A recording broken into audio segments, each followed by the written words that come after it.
Come join us as we explore Exeter's oldest building, the St. Nicholas Priory. The history of the priory begins shortly after the Norman conquest. William the Conqueror gifted the lands belonging to Exeter, Harold Godwinson's mother, to Battle Abbey in 1068 CE. Amongst this was also the Church of St. Olave in Exeter. In 1087 CE, the monks from the battle decided to establish a Benedictine priory and dedicated it to St. Nicholas.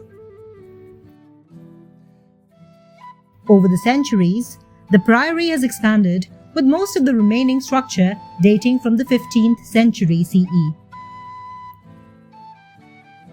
In line with tradition, the medieval monasteries were laid out around a cloister square. However, the church and the refectory range at the priory were to the south and the north respectively.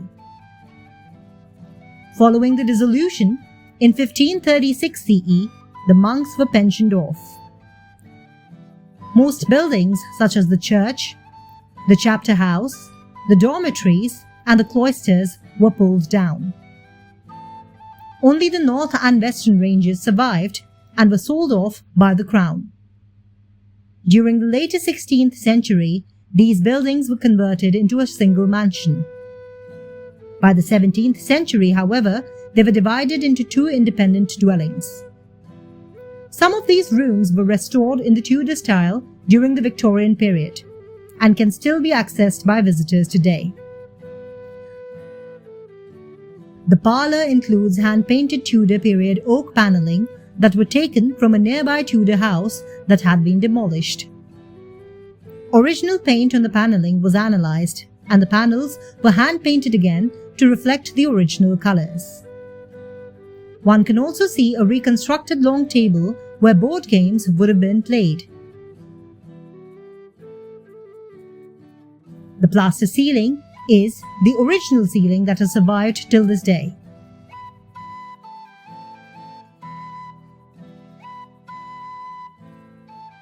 The kitchen was rebuilt in the 15th century and includes the original fireplaces which were used to cook food. The room was restored during the Victorian period. It is now furnished with replica furniture to reflect an Elizabethan period kitchen. The rooms upstairs consist of the great chamber and the bedroom. The great chamber is where important guests would have been hosted in the priory.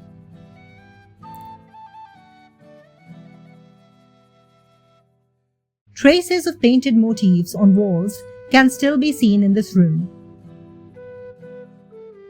The chamber has a fine arch-braced timber Tudor roof, as well as an original Tudor period long table. The bedroom has been redecorated with original Elizabethan cloth tapestries as well as an oak bed. The walls contain depictions of the Tudor rose.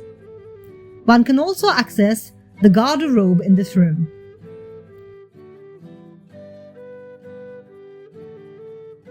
By the 19th century, the priory had been converted into a site of multiple occupation before being used as a Roman Catholic church. In 1991, the priory was abandoned and was put on the market for sale.